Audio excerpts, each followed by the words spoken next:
Conveyancing Week. Who knew?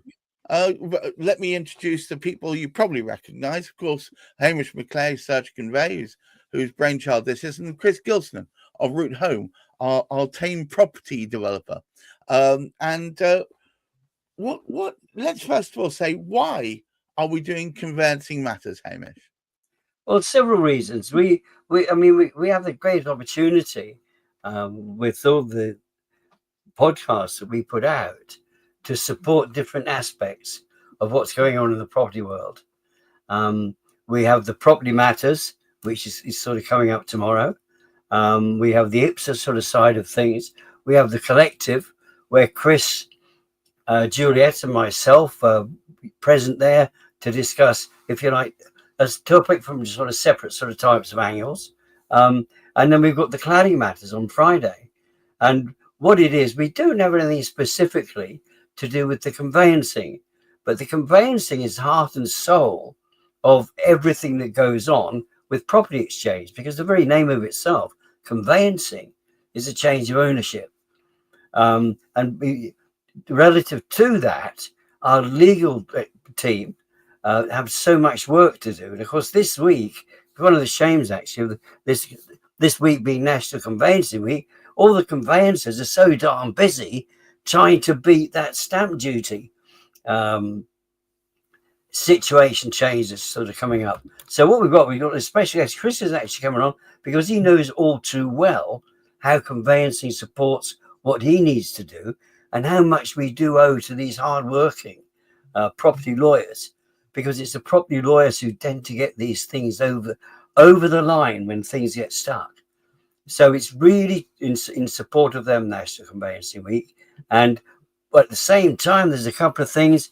It's interesting just to sort of comment that IPSA, the Association of Independent Personal Search Agents, celebrates 20 years this year. So if you like, because we are supporting conveyancers, that's important. But we are also launching our new channel on YouTube, which Gareth has come up with an excellent name for, which you will just tell us now. Spilling the Property. And you will see in the logo, it's absolutely tremendous. What we'll do, we'll stick it in the comments after this, and so we'll give you a link so you can come in and support us on that. Please do. These videos will be the subtotal of all the various efforts of which Chris will be part of, all combined together, talking about all the different aspects and facets within the property industry. Chris, conveyancing, it's an important part of what you do. It's a massive part of what we do. Yeah. So from the point of getting a property agreed, then we normally try and get it into the legal process as quickly as possible.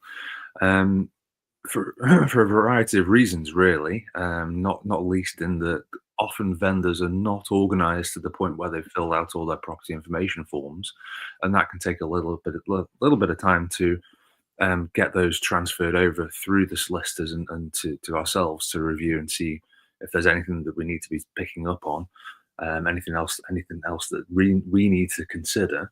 And then from that point moving forwards, the solicitors, again, you get good solicitors, you get not so great solicitors. Obviously, the team that we work with, they're absolutely second to none. Sometimes others are not necessarily that organized, or they just have such huge caseloads that they're pulled from pillar to post. So they're not necessarily have the same service levels as some of the team that we work with. Conveyancing, that includes searches, the solicitors, it's the whole process, is it not? That's right. Yeah. And there are parts of that where the whole process can come to a screeching, grinding halt. There are lots of potential bottlenecks in that process. Yeah. So, for example, we will normally use Hamish's organisation, Search Convey, to expedite searches rather than wait for the solicitor to get all the client documentation and the contract pack prepared. And because that process in itself, just receiving the contract pack, when we've currently got about 15 transactions in legals. I'm chasing maybe 6 contract packs that have been agreed at least 4 weeks ago. It's like, well, where are they? So we don't want to add an extra 4-week delay into our processes, which is why we use Hamish and expedite searches, knowing that we're highly likely to proceed with these purchases anyway. In the event that something comes up that causes the transaction to collapse, it's not the end of the world. It's a risk worth taking. But yeah, that's one of many bottlenecks. So what, for example, the different local authorities have different service levels. We were dealing with one in Cumbria a while back, and we were trying to get searches expedited, the local authority searches, and they just said, no, you'll wait 8 weeks. Like, what? So I'm glad we. 8 weeks. Oh, I think it was more. Yeah.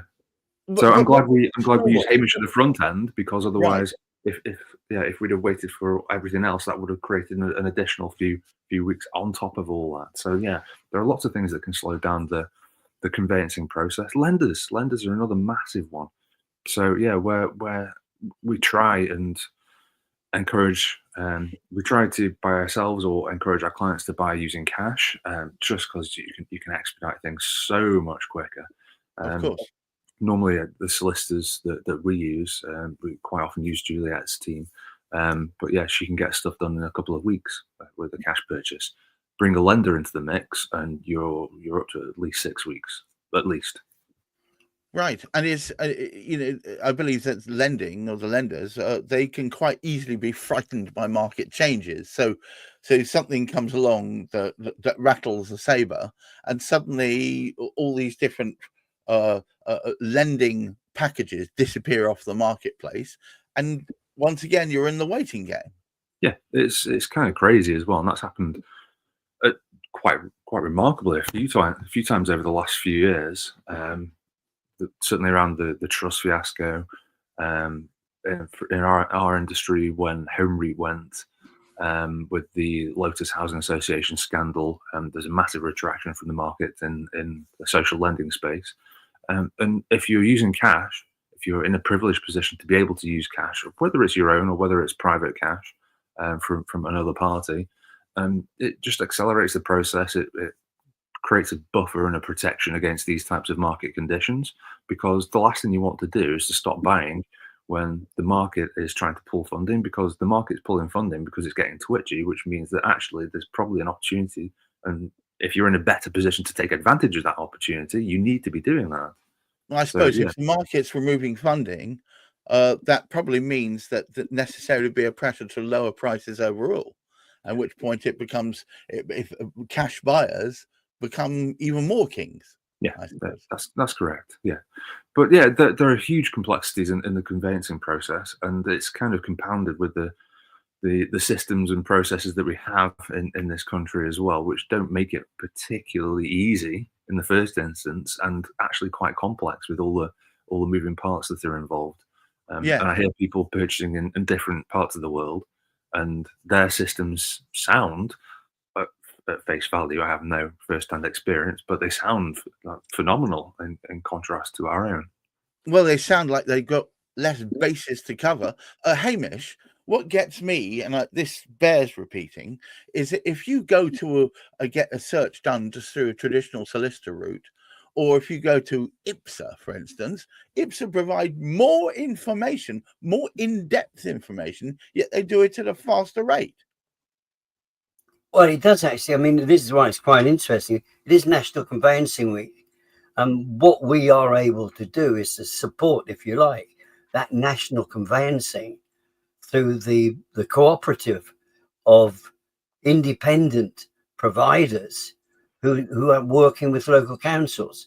And like as Chris just sort of mentioned earlier, the reason we are able to get something out of the council quicker than conventionally, particularly what the council is doing, is those people know the council very, very well indeed. So they will find a quick way of doing it. Also, the other thing is there are, if you look at the corporate providers, if you like, the sort of factory conveyancers, they struggle, and Chris again has indicated why they struggle, because they've got a whole stack there that they actually sort of need to get through. So this is why we so much enjoy the likes of working with somebody like Juliet, a property lawyer there, tremendously experienced, to be able to get that information actually through to. I mean, what was quite interesting earlier today, I've just had some conversation with a colleague, and they're saying, can I help them out? Because they went down the route of getting information in, and it doesn't make sense, and it's going to hold up the whole transaction. Now, I haven't looked into it yet. However, the fact that somebody has the confidence to speak to us to help out, because we are going to help that conveyancing solicitor. They are not going to have to go through figuring out how to do this, because we can go back and work directly with the council to actually resolve whatever the issues should happen to be. And that speeds it up. And as Chris said, if you can just get ahead, it makes that difference. And I think, I mean, it shows the fact that if somebody can actually be paying cash, that's a great way. It's just unfortunate that not everybody can do it. We need to go to the lender. But this is where somebody like Juliet comes in handy, or a really good experienced sort of property lawyer, because they will know how to work with that lender much more effectively, and they will resolve issues there. So it's really a team aspect, and it really is down to what that conveyancer, what that property lawyer can actually do on our behalf, that helps everywhere with the whole sort of, we just, sadly, in many respects, we're just sort of sat there as within what is going on, and anything that we can do to actually speed it up is really better for everybody, particularly those conveyancers. I have to say, Chris, oftentimes I've heard Hamish, and I think yourself, speak highly of the fact that if you've built a relationship within your team, it tends to oil those wheels because everybody works together. And I know that Hamish's group that he represents, IPSA, are all about non-competing independent search associations. How important is it to get your team right? I mean, I suspect that going back in history, before, for instance, you came across IPSA, before you worked with Juliet, there were probably times where processes disappeared into the deep dark abyss. Yeah, getting the team right is very critical. So yeah, one of the guys that's often overlooked is in terms of helping facilitate, for example, the lending relationship, because underwriters can be a bit slow and again a bit overloaded. Right. Is the broker.